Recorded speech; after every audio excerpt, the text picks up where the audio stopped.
واغنني بفضلك عمن سواك. دا آسان وسره پنځه ټکي وته وښودل.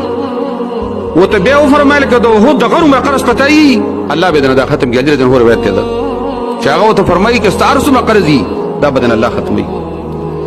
یو صحابي په جومات کې ډېر ناست و، د مانځه نه غیر به د مسجد نبوي کې ناست و. د الله رسول ته وفرمایل تېره څه وجې زه اکثر د جومات کښېنم. هغه وایي د الله رسوله یو راباندې قرضونه دي او بل باندې غمونه دي، بس په دنیا کې خوشحاله یم راشم د جومات کې کښېنم دې کې مې لکه تسلي کېږي. د الله نبي ورته یو دعا وښودله دا سهار ماښام یو ځل وایه اللهم إني أعوذ بك من الهم والحزن والعجز والكسل والجبن والبخل ونعوذ بك من غلبة الدين وقهر الرجال. ویل سهار مونږ چې کې یو ځل یې وایه او د ماښام مانځه پسې وایه.